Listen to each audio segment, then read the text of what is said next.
Bonjour à toutes, bonjour à tous, bienvenue dans cette nouvelle vidéo de lecture.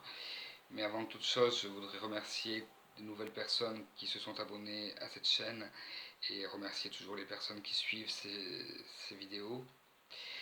Je tenais aussi à remercier infiniment les personnes qui accompagnent le projet pour mon seul en scène de fil en aiguille.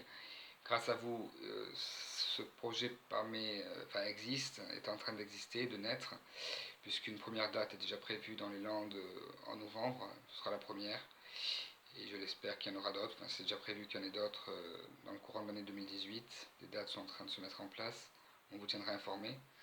Le but c'est de le jouer un peu partout, que chacun puisse le voir, et puis il y aura aussi des dates sur Paris, en région parisienne. La semaine dernière est sorti le nouveau livre d'Alexandre Jardin, et encore une fois, j'ai été touché, bouleversé par ses témoignages, par cet hommage, cette reconnaissance à sa mère. La chance qu'elle soit présente encore, mais vous savez qu'on ne voudrait pas les voir partir, enfin on ne voudrait voir partir personne d'ailleurs, comme Jean Rochefort qui nous a quittés la semaine dernière ou il y a 2 semaines. Très ému en cette... Voilà. Bon, en fait les émotions sont là, ne les nions pas, acceptons-les, accueillons-les et transmutons-les en amour et en joie. Et faisons en sorte que se perpétue justement cette énergie créative. C'est ce que je fais, enfin d'autres le font aussi, et c'est très bien. Donc j'ai décidé de lire un extrait du roman d'Alexandre, j'espère qu'il ne m'en voudra pas, je pense que non, ce ne sera pas très long, je ne vais pas tout vous lire. Donc c'est aux éditions Grasset, ma mère avait raison. Le courage d'aimer. Mon chéri, il faut avoir le courage d'aimer. Combien de fois t'ai-je entendu proférer ces mots avec fièvre? Tu n'as jamais estimé celles et ceux qui se dérobent à l'amour. Les cœurs fuyants te consternent, voire te font pitié. Les amants furtifs te révulsent. Je t'ai toujours vu animé par l'étrange ambition de bouleverser les assises morales et intellectuelles sur lesquelles repose le monde dit civilisé. Tu méprises de tout ton être le culte de la raison, cette vilaine religion qui limite les cœurs et diminue les âmes. Seul l'amour éperdu te semble une monnaie valable à mettre en circulation entre les personnes de qualité. Nul compartiment de la vie n'échappe à ta foi d'amoureuse née. Non seulement la rudesse sentimentale à tes yeux était sanctifiée par ton respect immodéré de la passion, mais l'idée que tu aurais pu aliéner par une liaison précédente une parcelle de ta liberté t'était proprement insupportable. Pour ma part, je suis arrivé dans l'amour avant d'avoir connu la vie à 14 ans. Un jour que je pleurais le départ de ma première amante, l'éblouissante Sacha, tu m'as secoué. Elle avait rejoint sa Slovénie natale. Mon père avait tout prévu pour attraper son train en prenant un avion puis une voiture de location à Trieste, afin que nous soyons présents sur le quai de la gare de Ljubljana. Quand elle descendrait, tu m'as alors dit pour la première fois, mon chéri, il faut avoir le courage d'aimer.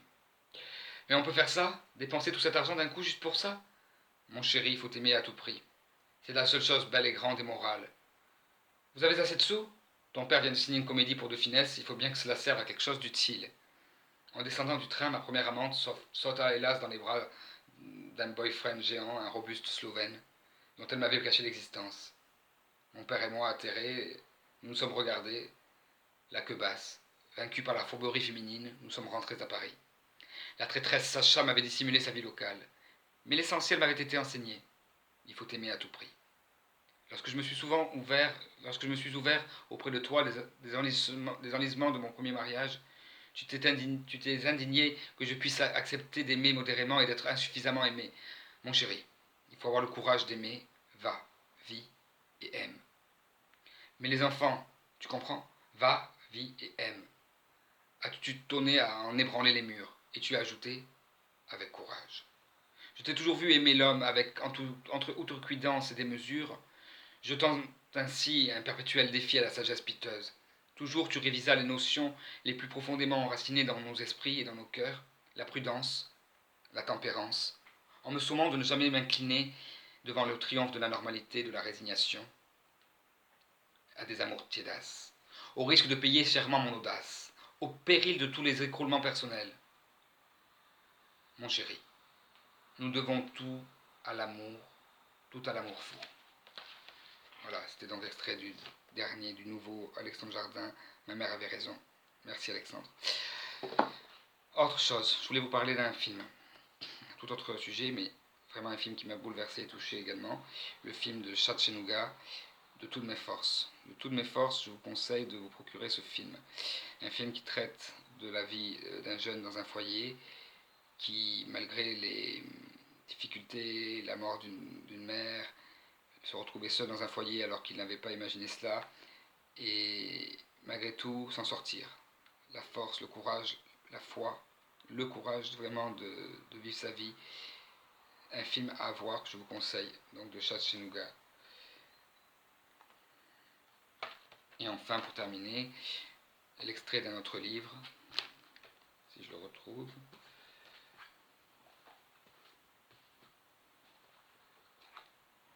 En toute... Ah non, c'est là, pardon. Il est là, L'écrivain de la famille, de Grégoire Delacour. Premier chapitre, premier...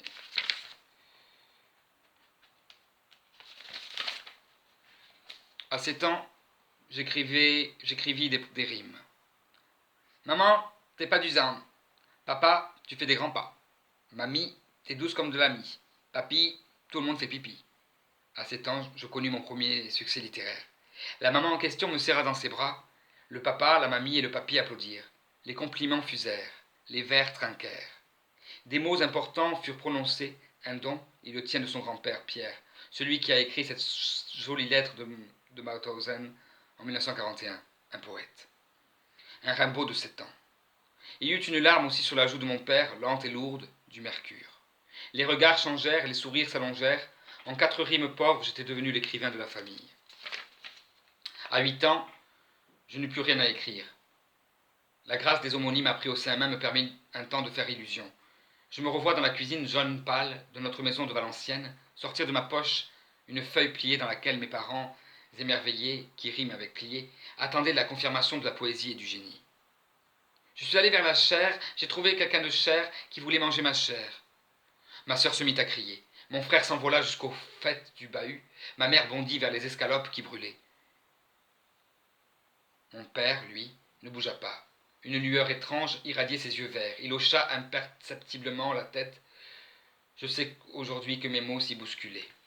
Voilà, donc c'est un court extrait de ce livre, L'écrivain de la famille, de Grégoire Delacour, livre de poche. Voilà. Je vous remercie de suivre ces vidéos, de vous abonner sur ma chaîne en cliquant ici, et je vous dis à très bientôt. Merci beaucoup. Au revoir.